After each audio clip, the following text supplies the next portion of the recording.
नमस्कार, welcome to टीस्टेक में आप सभी का स्वागत है। और हम बेसिक मैथ्स में सिंप्लीफिकेशन की एक क्लास हो चुकी थी, उसमें हमने बोर्ड मास के बारे में समझ चुके थे कि बोर्ड मास क्या होता है, कैसे कैसे अप्लाई करना है। और इससे रिलेटेड हमने कई सारे क्वेश्चन यहाँ पर किए भी थे और मैक्सिमम क्वेश्चन हमने ऐसे किए थे कि विदाउट रफ वर्क, मतलब बिना पेन चलाए इसका आंसर कैसे निकाला जा सकता, मन ही मन में इसका कैलकुलेशन करके तुरंत, है ना, कुछ ही सेकंड में इसका आंसर कैसे निकाला जा सकता। हमने फुल मेथड भी देखी और डायरेक्ट भी देखा कि डायरेक्ट भी इसका आंसर लाया जा सकता है। ये सारे क्वेश्चन आप विदाउट रफ वर्क इसका आंसर निकाल सकते हैं। ये सारी बातें हमने देखी थी। ये सतत भिन्न कंटिन्यूड फ्रैक्शन, ये वाले भी क्वेश्चन हमने विदाउट रफ वर्क भी किए थे और फुल मेथड से भी किए थे, ठीक है ना। तो और आगे बढ़ते हम, ये सारी चीजें हम कर चुके थे। एल्जेब्रिक आइडेंटिटी, बीज गणितीय सर्वसमीकाय के आधार पर जो क्वेश्चन है ये डायरेक्ट विदाउट रफ वर्क कैसे कर सकते हैं, ये सारे क्वेश्चन हम कर चुके थे। आज हम इसके और भी कुछ क्वेश्चन लेके आए और वो क्वेश्चन कंप्लीट करने वाले प्राइमरी एक्सरसाइज। मतलब एक प्राइमरी एक्सरसाइज का मतलब एक लेवल रखा है यहाँ पर, प्राइमरी लेवल, फिर इंटरमीडिएट लेवल, फिर एडवांस लेवल, है ना। जैसे जैसे लेवल बढ़ते जाएगा वैसे वैसे क्वेश्चन का लेवल आपको बड़ा हुआ मिलेगा, ठीक है ना। इस क्वेश्चन को कैसे किया जा सकता, तो पहले क्वेश्चन को समझो आप क्या बोलना चाह रहे हैं। बड़ा सिंपल सा काम है। ये क्या है, डिवाइड वाली लाइन है। ये पूरा क्या है, न्यूमरेटर है यानी कि अंश है, और ये क्या है, हर है यानी कि डिनोमिनेटर है। कुल मिला के घुमा फिरा के देखा जाए तो ये एक ब्रैकेट यहाँ पर और एक ब्रैकेट यहाँ पर है, ऐसे ही तो है ना। तो पहले ब्रैकेट को सॉल्व करेंगे, तो ऊपर सॉल्व कर लेता हूँ मैं और फिर नीचे सॉल्व करेंगे। देखिए बोर्ड मास का यूज करेंगे, बोर्ड मास, और बोर्ड मास में ब्रैकेट तो है ही नहीं इसमें, यही मान लो आप। तो एक तो ये वाला ब्रैकेट है कि ये वाला ब्रैकेट है, चलो ठीक है, दोनों को अलग अलग सेपरेटली सॉल्व करेंगे। ऑफ है क्या, हाँ नीचे है ना ऑफ। तो पहला काम क्या करेंगे, ऑफ को सॉल्व करेंगे। ऑफ को सॉल्व करेंगे तो क्या हो जाएगा, ऑफ का मतलब होता है मल्टीप्लिकेशन, ऑफ का मतलब का।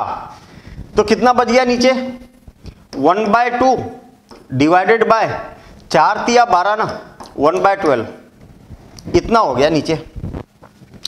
ऑफ का काम हो गया। अब डिवीजन की बात करते हैं हम, तो पहले डिवीजन करेंगे, पहले इसको करेंगे, पहले इतने को करेंगे कि इतने को करेंगे, बस यही इंपॉर्टेंट है, ठीक है ना। तो पहले करेंगे हम इसको, क्यों, क्योंकि पहले डिवीजन आता है फिर मल्टीप्लिकेशन आता है। तो इसको सॉल्व करेंगे तो क्या हो जाता है, आपको मालूम है कि 1/2 डिवाइडेड बाय 1/3, ऐसे ही तो लिखा है। ये वाला लिखने का तरीका भी समझो, आपकी लिखना मतलब मीनिंग क्या है, कैसे हो रहा है। आपको मालूम है कि डिनोमिनेटर यानी कि हर जब अंश में जाता है तो ये पलट जाता है, तो ये 1/2 और इंटू 3/2, 3/1 है ना, ये पलट जाएगा ना, तो ऐसा हो जाएगा। ये कुल मिला के कितना आ गया, 3/2 आ गया। यहाँ पर ऊपर क्या है, इतनी जगह में 3/2 आ गया। अब देखिए 3/2 और इंटू 1/4 कितना हो जाएगा, 3/8। मतलब आपके पास में ऊपर अगर देखा जाए तो 3/8 आया है, और नीचे क्या आएगा, तो यार डिवाइड का सिंबल है, जैसे ही ये नीचे से ऊपर जाएगा तो ये पलट जाएगा, 12/1 हो जाएगा। ये कितना हो जाएगा, 12/1, और 2 से ये 6 टाइम कैंसिल हो जाएगा, तो ये हो जाएगा 3/8 और डिवाइडेड बाय 6/1। मैं अभी पूरी फुल मेथड बताऊंगा, फिर उसके बाद में शॉर्टकट बताऊंगा विदाउट रफ वर्क डायरेक्ट कैसे आंसर आना है इसका। तो ये हो जाएगा 3/8 और इंटू 1/6। भाई जब कॉम्पिटिटिव एग्जाम में क्वेश्चन आता है तो ऐसा थोड़ी करते हैं इसको, ये तो मैं पूरी फुल मेथड बता रहा हूँ। 1/16 इसका आंसर आ जाएगा, ये इसका आंसर है। अभी फुल मेथड बता रहा हूँ मैं, फिर उसके बाद में शॉर्टकट करेंगे, एक स्टेप में इसका आंसर आएगा। एक स्टेप का मतलब डायरेक्ट आंसर आएगा।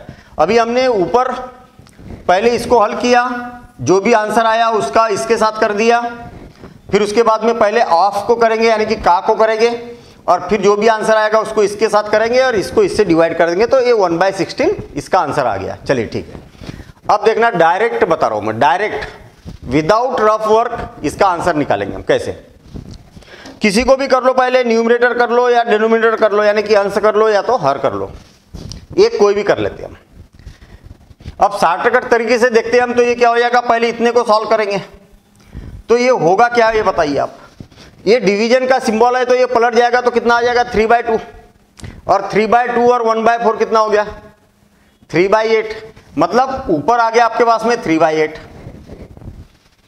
अब डिनोमिनेटर में क्या आएगा, तो ये 3 ऊपर, पहले तो हाफ को सॉल्व करेंगे तो 1/12, 1/12, और यहां डिवीजन है तो ये 12 ऊपर जाएगा, तो 2 से 12 कितने बार कैंसिल हो गया, 6 टाइम कैंसिल हो गया, तो कितना आया आपके पास में नीचे 6। ये भी करने की जरूरत नहीं है, ये तो हम एक स्टेप ऐसा कर रहे हैं कि मतलब वो ये चीज ना हो जाए कि आप 3/8 भूल गए, ऐसी चीज ना हो जाए, है ना, प्रारंभिक तौर पर। बाकी 3/8 और ऐसे मन ही मन में आप कर सकते हैं। जब इसको पलटी मारेंगे तो ये क्या हो जाएगा 3/8 इंटू 1/6, तो 3 से 2 टाइम कैंसिल, तो 1/16 इसका आंसर आ जाएगा। आई बात समझ में। इतना भी कैलकुलेशन करने की जरूरत नहीं है अगर आपकी प्रैक्टिस ठीक ठाक है तो। चलिए आगे बढ़ते हम, क्या होगा। तो यहां पर हमारे पास में अगर मैं इसका मल्टीप्लिकेशन, कुछ कॉमन भी निकाल सकते हैं हम, इसमें से कुछ कॉमन निकाल सकते हैं, इसमें से कुछ कॉमन निकाल सकते हैं, और कॉमन निकाल के कैलकुलेशन कर सकते हैं। लेकिन थोड़ा सा डिनोमिनेटर देखिए, हर देखिए आप, 15 छक्का 90, 15 छक्का 90, और 2 अंकों के बाद दशमलव है तो कितना हो गया 0.9, 0.9 में से 0.8 को माइनस करेंगे तो 0.1, मतलब डिनोमिनेटर कितना आया, हर कितना आया 0.1, 0.1। लिखने की जरूरत नहीं है, 0.1 का मतलब ये हो गया 10 हो गया। ये भाई ये डेसिमल को हटा के ऊपर कितना आ जाएगा 10 आ जाएगा, बस ये इसका मतलब होता है 10। चलिए इसका मल्टीप्लिकेशन करेंगे तो 6 चौक 24 और 2 12 और 14 144, और 140 इसमें से माइनस करेंगे तो कितना हो गया 4, कितना आ जाएगा 4, ऊपर कितना आ गया 4, और इसका दशमलव हटाएंगे तो 40 हो जाएगा नहीं, और एक करेक्ट आंसर कितना हो जाएगा 40 हो गया, है ना। सिंपल काम, मतलब कैलकुलेशन विदाउट रफ वर्क कोशिश करना आपको, जितना मैक्सिमम विदाउट रफ वर्क। और कहां पर कहीं पर अगर थोड़ी बहुत जरूरत है तो कर भी सकते हैं, मतलब ऐसा भी नहीं है, लेकिन जितना कम रफ वर्क करेंगे उतना फास्ट आपका आंसर आएगा। अच्छा ये कब कर पाएंगे, जब आपको इसके रूल मालूम है, बोर्ड मास मालूम है, एलसीएम मालूम है, डिवाइड करना मालूम है, डेसिमल मालूम है, ये सारी चीजें अगर मालूम है तो तभी ये पॉसिबल है। चलिए आगे बढ़ते हैं हम, और नहीं मालूम तो उसको करना है, फिर ना तैयार करना है। यहां पर बड़ा सिंपल सा काम है, पहले क्या करेंगे डिवीजन करेंगे ना डिवीजन, तो ये 15 ऊपर चला जाएगा और 3 नीचे आ जाएगा, ओवरऑल ये पलट जाएगा। पहले इसको सॉल्व करेंगे, ये बात याद रहे, पहले इसको मत कर देना, क्यों, क्योंकि बोर्ड मास लगेगा, पहले डिवीजन करेंगे फिर प्लस करेंगे। तो ये 15 से 15 कैंसिल ही हो गया, ऐसे ही मान लो आप, तो कितना बचा 7/3, और यहां पर कितना लिखा है 4/3 लिखा है, और कितना एलसीएम कितना आ जाएगा 3 आ जाएगा, 3 एलसीएम आ जाएगा, और 7 और ये कितना हो गया 4, 11, 11/3, 11/3 डायरेक्ट आंसर है। यही के यही क्वेश्चन सॉल्व हो गया। फिर से और एक बार, कुल मिला के 7/15 है ना। पहले डिवाइड को सॉल्व करेंगे, और डिवाइड के कारण जब डिवाइड मल्टीप्लिकेशन में कन्वर्ट होता है तो ये पलटी खा जाता है, 15/3, और प्लस क्या है 1 एंड 1/3, और 1 ये क्या हो गया 15 से 15 कैंसिल, तो कितना बचा 7/3, और 3 1 जा 3 और 1 4, कितना हो गया 4/3। अब देखिए एलसीएम कितना आ गया, दोनों के हर समान है तो एलसीएम उतना का उतना ही रहेगा, और अंश को जोड़ देंगे हम, प्लस कर देंगे, तो कितना हो जाएगा 7 + 4 11, तो ये हो जाएगा 11/3, ये करेक्ट आंसर हो गया, है ना। इतना रफ वर्क किया, बिना रफ वर्क के भी कर सकते, लेकिन आपको थोड़ी सी प्रैक्टिस करना पड़ेगा, ठीक है ना। मैं बार बार कंसंट्रेट इस पर कर रहा हूं, बार बार आपको बोल रहा हूं कि विदाउट रफ वर्क में क्या होगा कि समय कम लगेगा। इसको कैसा किया जा सकता है, तो कुछ ऐसा तो नहीं लग रहा आपको कि a + b a - b type का कुछ है, नहीं, ऐसा तो नहीं लग रहा क्या? बिल्कुल नहीं लग रहा। तो आप डायरेक्ट सिंपल, कई बार ऐसा क्वेश्चन दिया जाता है ना कि आप जबरन ही कोई ट्रिक लगाने में उलझते रहो। इसमें से इसको माइनस करेंगे तो कितना हो जाएगा? 160 हो जाएगा, और इसको ऐड कर दिया जाए तो कितना हो गया? 100 हो गया। तो ये दोनों का गुणा करेंगे तो इतना आ जाएगा ना? नहीं आया समझ में? इसमें से इसको माइनस करेंगे तो 160, और इसको प्लस करेंगे तो कितना हो गया? 80, 90, 100 हो गया। ये 100 का और 160 का मल्टीप्लिकेशन करेंगे तो इतना हो जाएगा। अनर्गल मेहनत मत करो, अनर्गल रफ वर्क नहीं करना है आपको। ये 14 दूनी 28 और 14 और ये 16, 168 माइनस 9 दूनी 18, 1 और 10 11, इतना हो गया है।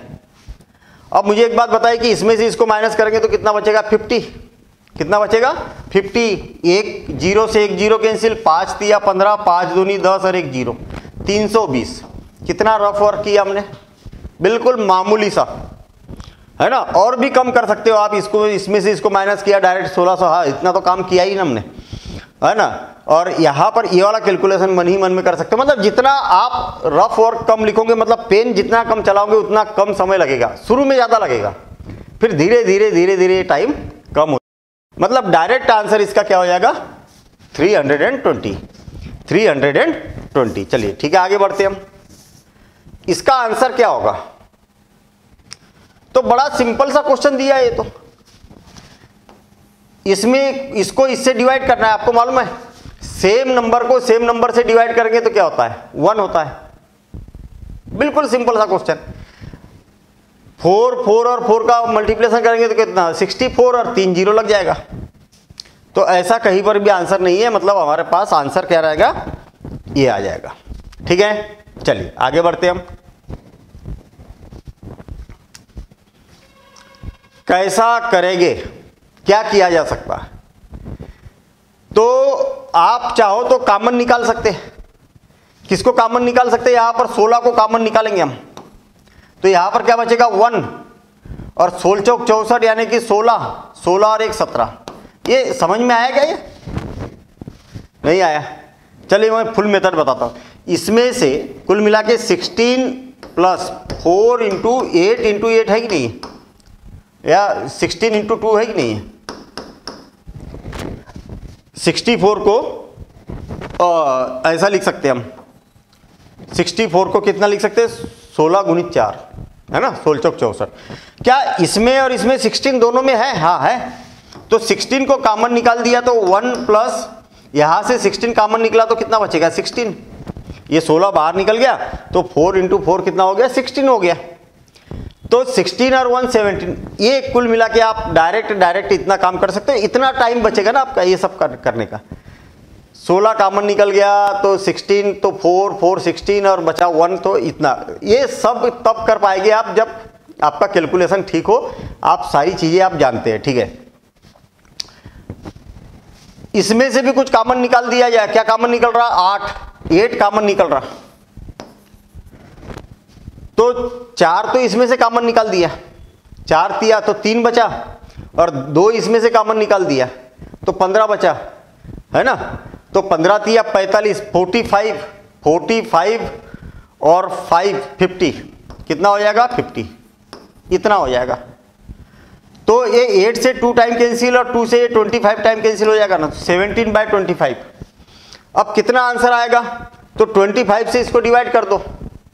तो 25 से तो 0.25 से डिवाइड करेंगे तो 6 टाइम हो जाएगा, है ना? 6 टाइम तो 150 तो ये हो जाएगा 8, 150 तो बचेगा 2, है ना? 20 तो ये 8 टाइम हो जाएगा। तो 0.68 कहीं पर है क्या?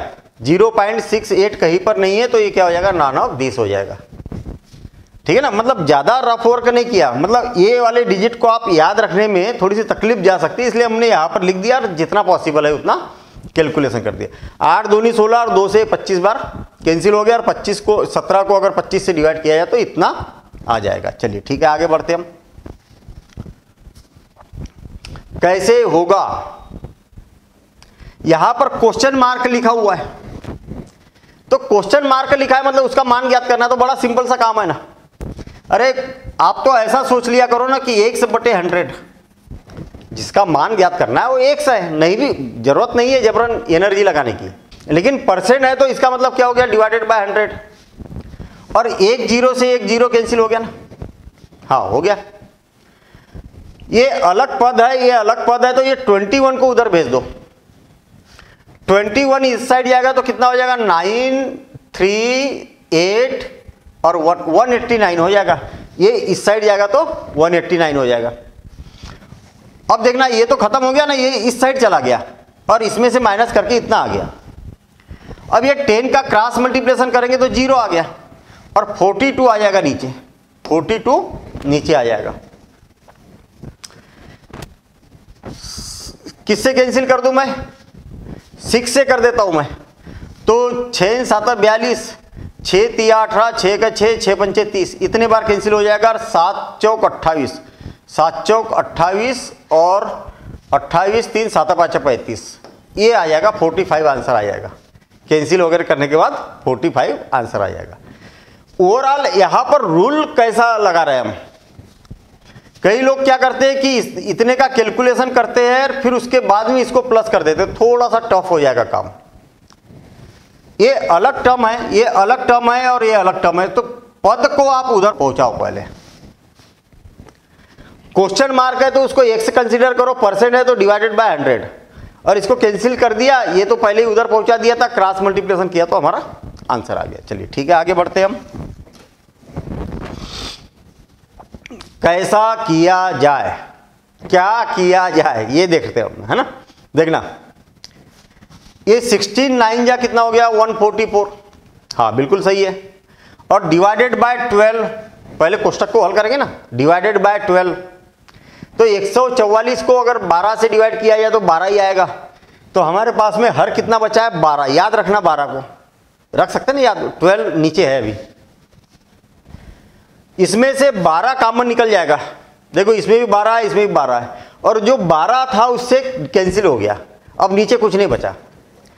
12 अगर इसमें से कॉमन निकाल तो 12 दूनी 24, तो यहां पर कितना बचा, 16, और इसमें से 12 कॉमन निकालेंगे तो 11 बचा। 16 में से 11 को माइनस करेंगे तो 5 है क्या कहीं पर, हाँ है, यही इसका आंसर।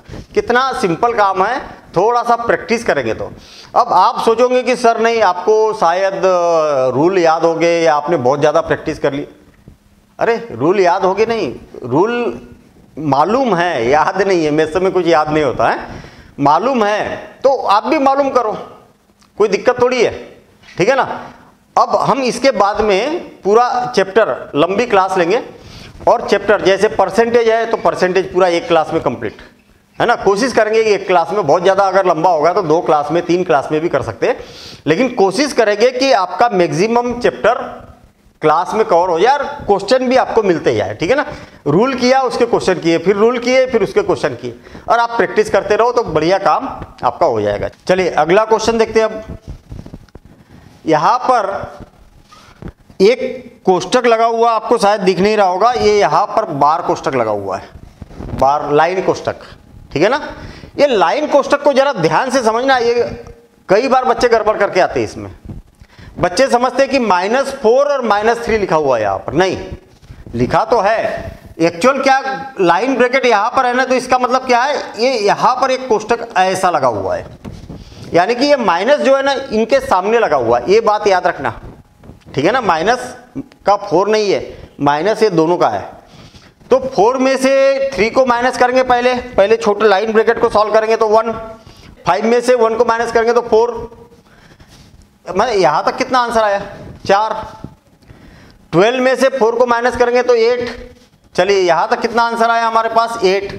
और 6 में से 8 को माइनस करेंगे तो -2, और यहां तक -2 आ गया, और एक माइनस पहले से ही सामने लगा हुआ है, तो माइनस माइनस प्लस, तो +2 हो गया, और 2 और 4 कितना हो गया, 6। करेक्ट आंसर कितना हो गया, इतना।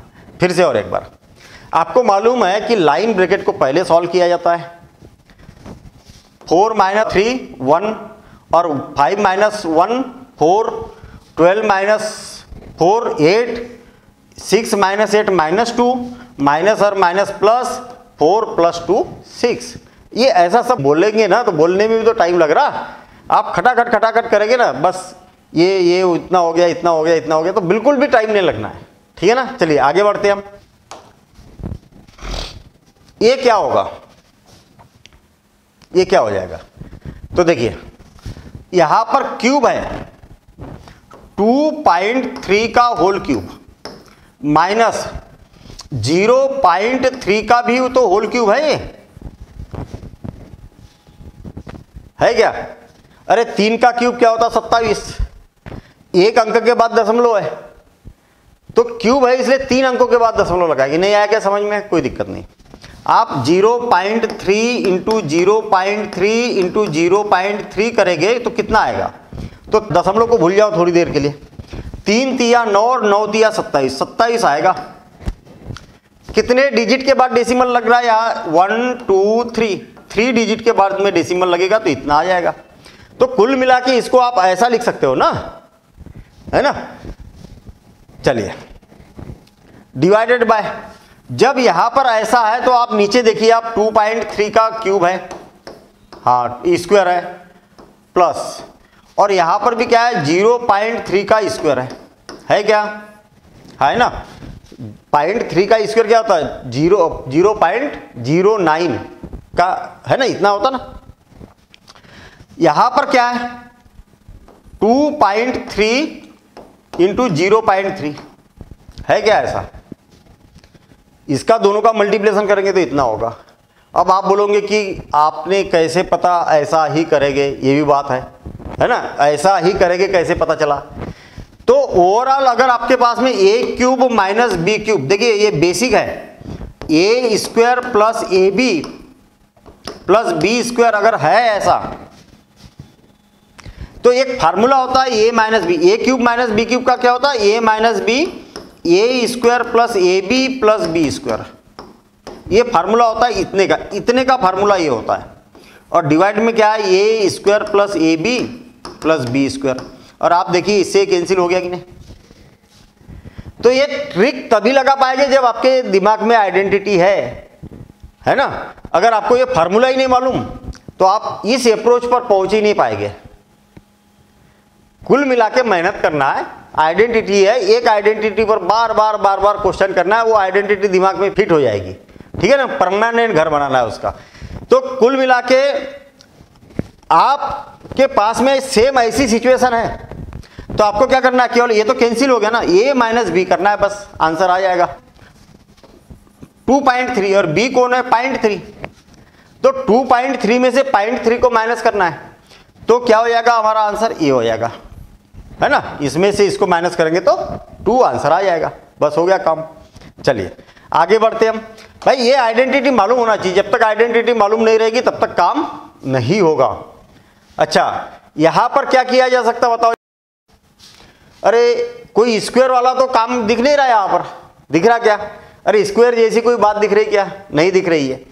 तो हम क्या करते हैं, यहां और यहां एक जैसा दिखाई दे रहा, तो 5.32 कॉमन निकालेंगे तो आपके पास में क्या इतना बचेगा? 5.6 लिख देता हूं मैं, वैसे लिखने की जरूरत नहीं है। 4.4 आया समझ में? इसको भी बाहर निकाल दिया, इसको भी बाहर निकाल दिया तो ये और ये बचा कि नहीं? और इसका कैलकुलेशन कितना हो रहा? 10 कितना हो रहा? इंटू 10। तो ये लिखने की जरूरत नहीं, इंटू 10। और ये भी सब लिखने की जरूरत नहीं है, आपको सब कुछ यहीं पर दिख रहा है। देखिए ये बाहर निकल गया, इसका कैलकुलेशन 10 हो गया, मतलब ये इंटू 10 बचा है ऊपर बस।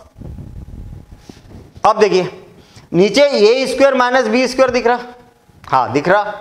तो ये क्या होता है? ए plus B, A minus B, दोनों को अगर जोड़ दिया जाए तो ये 9 और ये कितना हो गया? 10 नीचे 10 बचा तो 10 से 10 कैंसिल हो गया, दोनों को क्या किया? प्लस किया। तो और माइनस किया जाए तो कितना हो रहा? 2 2 3 और 5, हाँ ये भी हो गया। तो केवल 1 बचेगा यहाँ पर। नहीं आएगा समझ में? समझ में नहीं आया? इसको मैंने कॉमन निकाला 5.32, तो 5.4 plus 4.4 divided by A square minus B square, तो ये हो जाएगा 7.66 प्लस 2.34 और 7.66 A plus B A minus B 2.34, A plus B A minus B. अब आप देखिए ना, इसमें से माइनस करेंगे तो इतना ही आएगा और इसको प्लस करेंगे तो इतना ही आएगा, बस हो गया काम। इसका सम और इसका सम क्या है, सेम है, तो 1 ही तो आंसर आ गया ना, इससे कैंसिल डिवाइड किया मतलब 1 टाइम। अब हम कुछ पारिभाषिक प्रश्न करते है ना, परिभाषा वाले। और यहाँ पर देखिए, क्वेश्चन को ध्यान से पढ़ो, बिल्कुल बड़े सिंपल क्वेश्चन होते हैं ये, आपको इसकी थीम को समझना है, क्वेश्चन क्या बोलना चाह रहा है, ठीक है ना। थीम को अगर आपने समझ लिया कि भाई क्वेश्चन बोलना क्या चाह रहा, तो आपसे क्वेश्चन बन गया ये मान लो। देखिए, एक व्यक्ति अपने धन का इतना अपनी पत्नी को दे देता है तथा इतना 0.4 अपने पुत्र को देता है। चलो ठीक है, दे दिया। उसके बाद भी व्यक्ति के पास इतना रुपए शेष बच जाता है। हाँ चलो, बच गया। ज्ञात कीजिए कि व्यक्ति के पास कितना धन था। बड़ा सिंपल सा काम। आपसे क्या पूछा है, उसके पास कितना धन था। अरे जितना धन था उसमें से कुछ उसने अपनी पत्नी को दे दिया, कुछ उसने बेटे को दे दिया, दोनों को माइनस कर देंगे तो माइनस करने के बाद में उसके पास में इतना धन बचा। इतनी सी बात है ना। देखना, मान लिया जाए कि उसके पास में कितना धन था। अरे यहां से शुरुआत करो, उसके पास कितना धन था, जो चीज पूछी है उसी को मान लो कि भाई उसके पास में कितना धन था, इतना धन था। चलो ठीक है।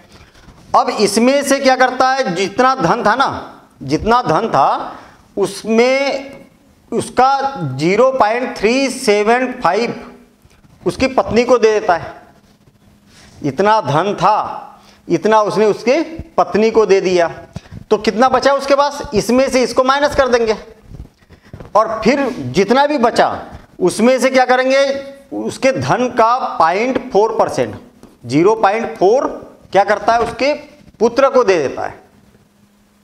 नहीं आया समझ में। इतना भाई, इतना धन था उसके पास, उसमें से उतने इतना उसके पत्नी को दे दिया, इतने का ही तो इतना दिया ना, तो इसमें से इसको माइनस कर देंगे तो अब कितना बचा ये पता चल गया। फिर उसने इतना पुत्र को दे दिया तो उसको भी माइनस कर देता हूं मैं, और माइनस करने के बाद में क्या पता चलेगा कि उसके पास कितना धन बचा था, तो 3375। बस इतना सा तो काम है यहाँ पर। इसको सिंप्लीफाई करेंगे, x का मान निकालेंगे और वही उसके पास मूल धन था। तो यहां पर हम बोल सकते हैं कि x कॉमन निकल रहा है इसमें से, हाँ कॉमन निकल रहा। तो 1 माइनस 0.375 माइनस 0.4 और इंटू 3375 x। अच्छा, इसमें से इसको माइनस किया जाए तो क्या हो जाएगा, 1 माइनस 0.775 और इज इक्वल टू 3375। देखिए हम फुल मेथड कर रहे हैं, इतना करने की जरूरत नहीं होती है। यही के चलो पहले हम ऐसा कर लेते, फिर मैं बताऊंगा कि यही के यही कैसे सॉल्व होगा। इसमें से इसको माइनस करेंगे तो ये हो जाएगा 5822 और इतना बचेगा और इंटू x और इज इक्वल टू 3375 और इसका क्रॉस मल्टीप्लिकेशन करेंगे तो x से इज इक्वल टू हो जाएगा 3375 डिवाइडेड बाय 225। दशमलव यहाँ रहेगा और दशमलव को हटाएंगे तो 3 जीरो ऊपर लग जाएंगे। 25 नम 225, 25 का 25 और 25 तिया 75 है ना, 87 तो कितना बचा 12, 25 पंचे 125 और ये 3 जीरो आ जाएगा तो 9 का 9 और 9 पाँचा 45 और इतना आ जाएगा कितना 15,000। उसके पास में कितना धन था, 15,000 धन था।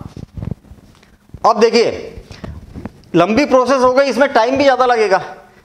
थोड़ी सी प्रैक्टिस हो जाए तो आप यहीं पर काम कर सकते। देखना उसके पास कितना धन था, x धन था, x का इतना भाग उसने उसको पत्नी को दे दिया, इतना भाग उसने उसके बेटे को दे दिया।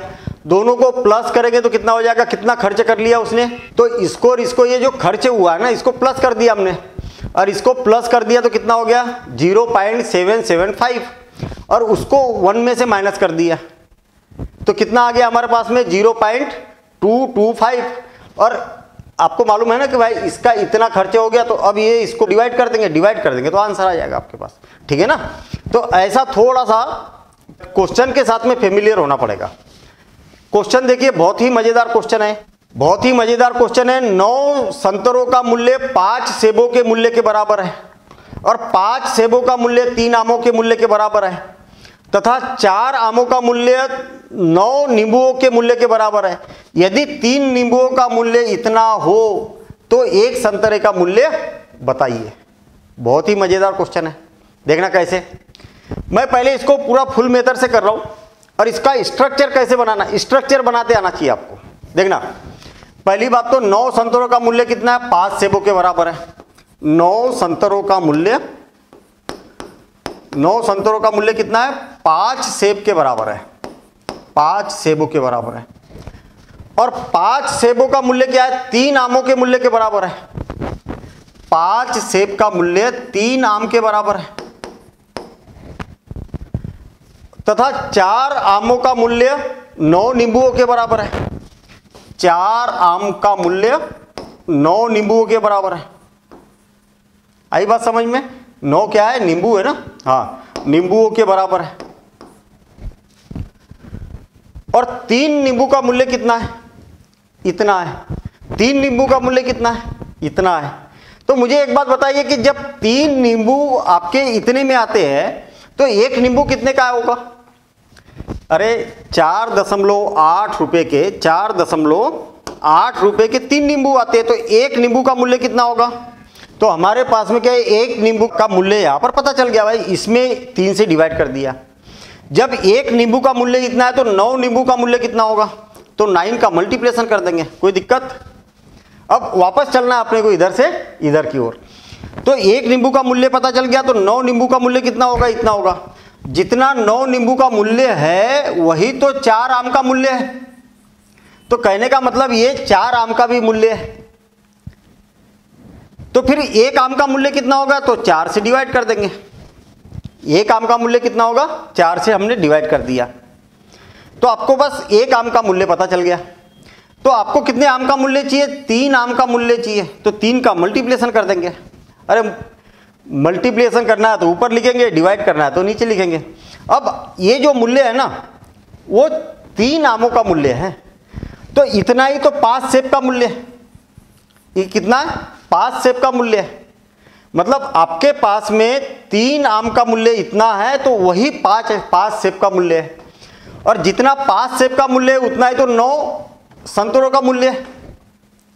तो ये ओवरऑल क्या हो गया, 9 संतरों का मूल्य हो गया। और जब 9 संतरों का मूल्य हो गया तो 1 संतरे का मूल्य कितना हो गया? 9 से भाग दे देंगे।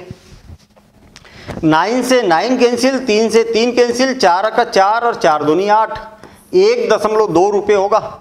1.2 रुपये कहाँ लिखा है? यहाँ पर लिखा हुआ है, ये इसका आंसर हो जाएगा। आई ना बात समझ में?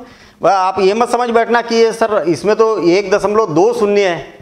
अरे दशमलव के आखिरी के शून्य का कोई महत्व नहीं होता, उसको लिखने की जरूरत नहीं होती है। क्लियर? तो आपका क्वेश्चन ऐसा दिया, आपको वापस संतरे का मूल्य पूछा है, इसलिए वापस इधर से इधर की ओर जाना पड़ेगा। चलिए आगे बढ़ते हम। क्वेश्चन देखिए,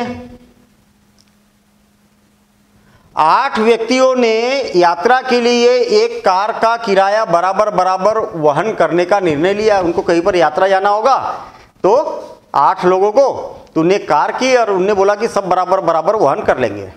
तो एक एक व्यक्ति के हिस्से में कितना आएगा? जितना भी उसका खर्चा आएगा उसको 8 से भाग देंगे ना, तो एक व्यक्ति का खर्च कितना आएगा? इतना आएगा।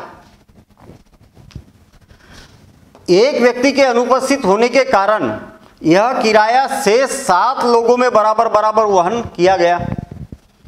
अच्छा, 8 लोगों का डिसाइड हुआ, एक का कैंसिल हो गया जाने का, तो फिर अब 7 लोगों में डिवाइड हुआ भाई वो किराया। चलो एक एक के हिस्से में अब कितना आएगा? 1/7, मतलब किराया बढ़ गया ना। ये बड़ा है, ये छोटा है ना? ये छोटा है, बड़ी संख्या से डिवाइड करेंगे तो छोटा नंबर आएगा, छोटी संख्या से डिवाइड करेंगे तो बड़ा नंबर आएगा। पहले इतना खर्चा आ रहा था, एक अनुपस्थित होने के कारण इतना खर्चा आने लगा। प्रत्येक के भाग में कितने की वृद्धि हुई? ये 1 का खर्चा है ना, बाद वाला, और ये पहले वाला 1 का खर्चा है, तो कितने की वृद्धि हो गई? तो इसमें से इसको घटा देंगे तो आपको वृद्धि पता चल जाएगी। लघुत्तम आ जाएगा 7 8 56 और 8 - 1 तो 1/56। 1/56 की वृद्धि हो गई एक एक के हिस्से में, और ऐसा कोई भी ऑप्शन यहाँ पर नहीं दिखाई दे रहा, तो हमारे पास में आंसर क्या आ जाएगा, ये वाला आ जाएगा। ठीक है ना। चलिए आगे बढ़ते हम। एक कक्षा में कुछ बेंच है, कुछ बेंच है। अरे मैथ्स में तो हम कुछ जानते ही नहीं है, जो चीज पूछी है उसी को मान लिया जाता है। एक कक्षा में कुछ बेंच है, कितनी बेंच है भाई, एक से बेंच है। हाँ ठीक है। यदि प्रत्येक बेंच पर 6 छात्र बैठे तो एक बेंच की आवश्यकता और होती है। इतनी बेंच थी और एक बेंच की आवश्यकता पड़ेगी, मतलब x+1 बेंच रहेगी तो सारे बच्चे बढ़िया बैठ पाएंगे। तो कितने बेंचों की जरूरत पड़ेगी सारे बच्चों को बैठने के लिए, इतने बेंचों की जरूरत पड़ेगी। और एक बेंच पर कितने छात्र बैठ रहे, 6 छात्र बैठ रहे, यानी कि कुल छात्रों की संख्या क्या हो जाएगी। अरे इतने बेंचों की संख्या होना चाहिए। अरे एक्चुअल क्या है, बेंच की संख्या कितनी है वहां पर, 1 है। एक बेंच कम पड़ रही मतलब और एक बेंच चाहिए, तो इतनी बेंच पर अगर 6 बच्चे बैठेंगे तो इतने स्टूडेंट होंगे, इतने छात्र होंगे, कुल छात्र इतने होंगे। चलिए ठीक है। प्रत्येक बेंच पर 7 छात्र बैठे। अरे उनके पास में बेंच कितनी थी, 1 से ही तो थी, ये तो कहीं से उधार लाई होगी उनने। अगर इस पर 7 छात्र अगर बैठते हैं तो इन बेंचों पर 5 अतिरिक्त छात्र बैठ सकते हैं, मतलब 5 स्थान खाली रह गए, 5 स्थान खाली रह गए, मतलब इतने छात्र हो गए, उसमें से 5 को अगर घटा दिया जाए तो छात्रों की संख्या मिलेगी क्या, आपको मिलेगी क्या। अरे कहने का मतलब 1 से बेंच थी, उसमें एक एक बेंच पर 7-7 बच्चे बैठे, लेकिन 5 खाली रह गए ना स्थान, तो 5 को मैंने घटा दिया तो छात्रों की संख्या पता चल जाएगी ना। अरे कितने स्थान घेर के रखे छात्रों ने, तो इतने स्थान घेर के रखे, तो ये भी छात्रों की संख्या, ये भी छात्रों की संख्या, तो दोनों बराबर हो गए क्या। हाँ बिल्कुल बराबर हो गए।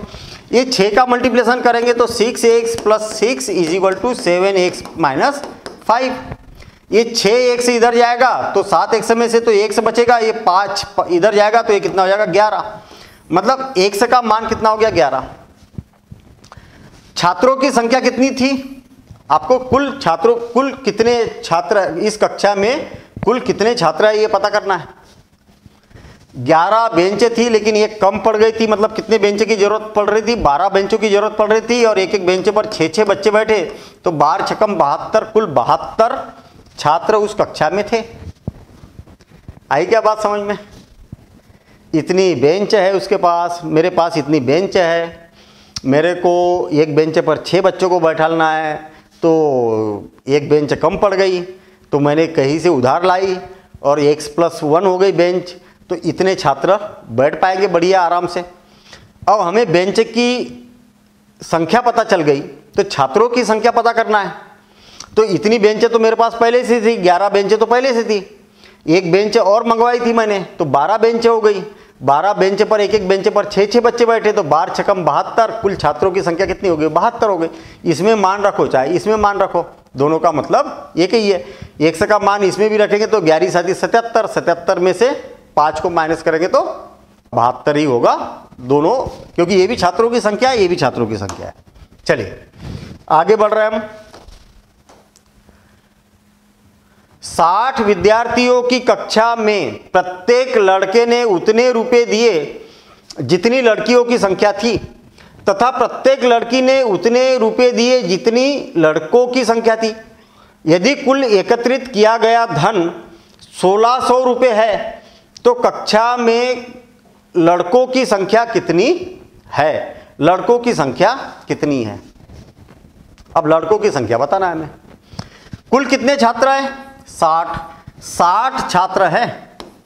60 छात्र में से कुछ लड़के हैं, तो मान लिया जाए 1 से लड़के हैं, तो लड़कियां कितनी होगी, 60 - 1। सही है क्या। अरे कुल छात्र 60 है, 60 लोग बैठे हैं यहाँ पर।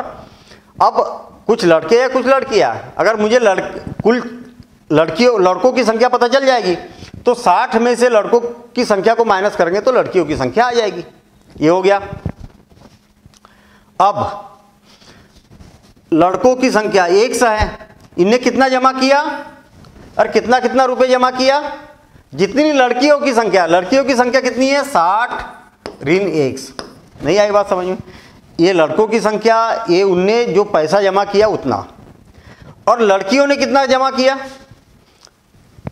तथा प्रत्येक लड़की ने उतने रुपए दिए जितने लड़कों की संख्या है।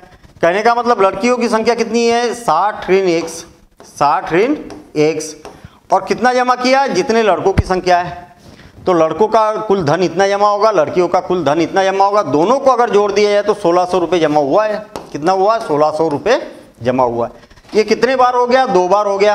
तो यहाँ पर ये और ये तो एक जैसे ही है ना, तो कि एक कितना हो जाएगा, ये और ये एक जैसा, तो 2 बार हो जाएगा। x 60 minus x is equal to कितना हो गया 1600। ये 2 से 800 बार कैंसिल हो गया, तो आपके पास कितना बचा है? 1 से का मल्टीप्लिकेशन करेंगे तो 60x माइनस x स्क्वायर।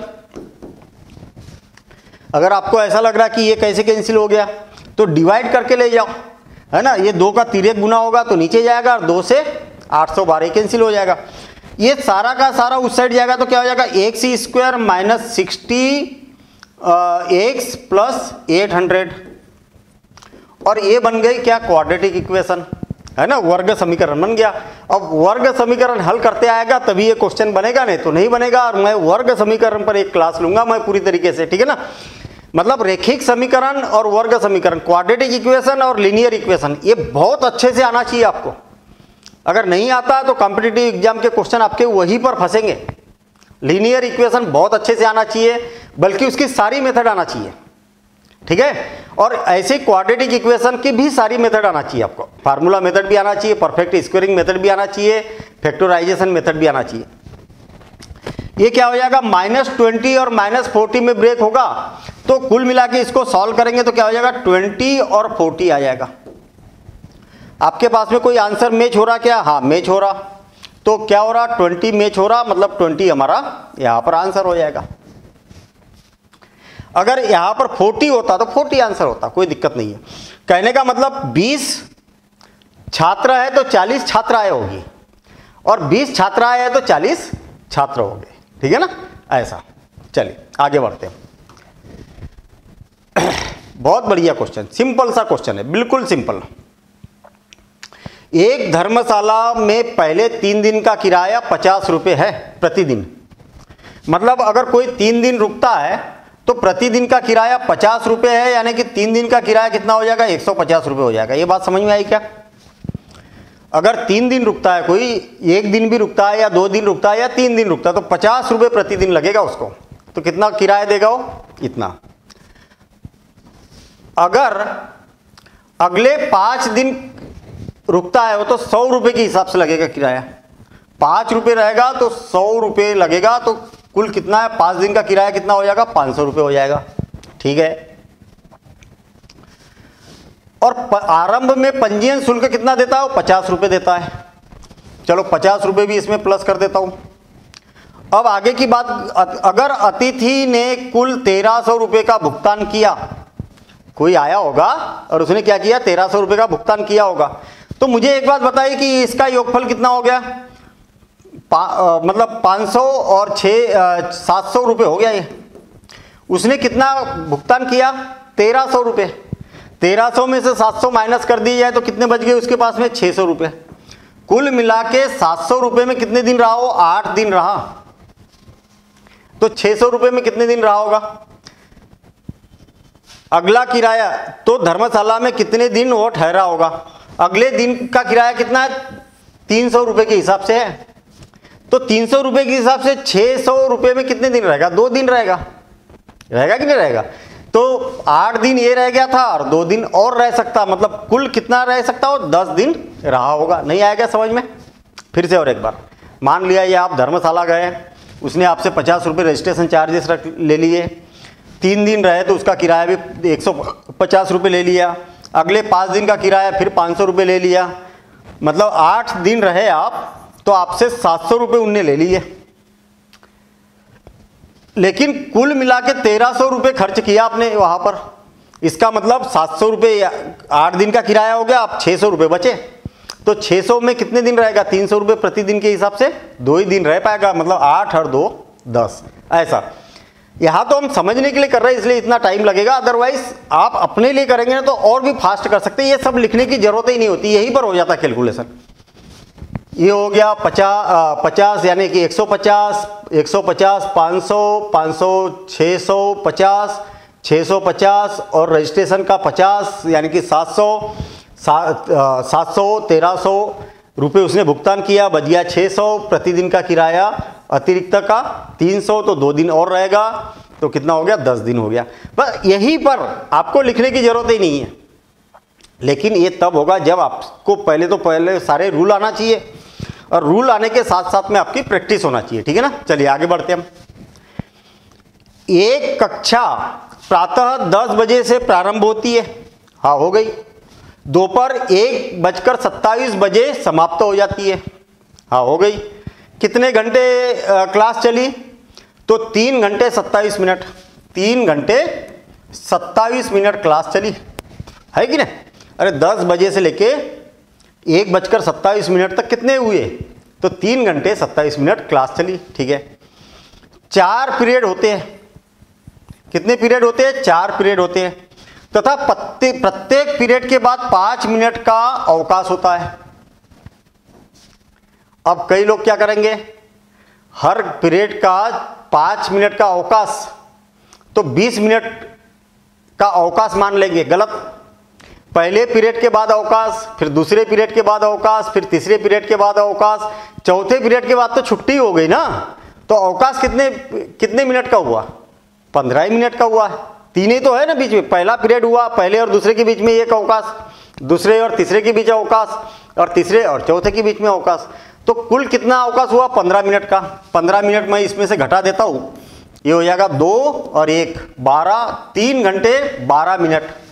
और 3 घंटे का मतलब क्या है, 6 × 18 180 मिनट होता, तो 192 मिनट की क्लास चली है, अवकाश को अगर हटा दिया जाए तो। अब कितने पीरियड हो गए, 4 पीरियड, तो 4 से डिवाइड कर दो, तो 4 चौक 16 और 4 8 32। अगर मैंने डिवाइड किया इससे तो 48 बार कैंसिल हो गया, मतलब 48 मिनट का एक पीरियड होगा। प्रत्येक पीरियड का वास्तविक अंतराल बताइए, तो ये हो जाएगा 48 मिनट। ठीक है ना। तो आज हमने कुछ ट्रिकी क्वेश्चन भी लाए, कुछ वर्ड प्रॉब्लम भी लेके आए, है ना, और इस प्रकार से अपना ये कंप्लीट होता है। सिंप्लीफिकेशन और भी है ना, सिंप्लीफिकेशन में स्क्वायर रूट के अंदर स्क्वायर रूट वाला भी कॉन्सेप्ट है, वो कॉन्सेप्ट पर मैं अलग से वीडियो बनाऊंगा। ठीक है ना, और भी कुछ कॉन्सेप्ट अपने बचे हुए हैं, वो कॉन्सेप्ट भी हम नेक्स्ट क्लास में समझेंगे। तो मिलेंगे हम अगली क्लास में। Thank you, all the best.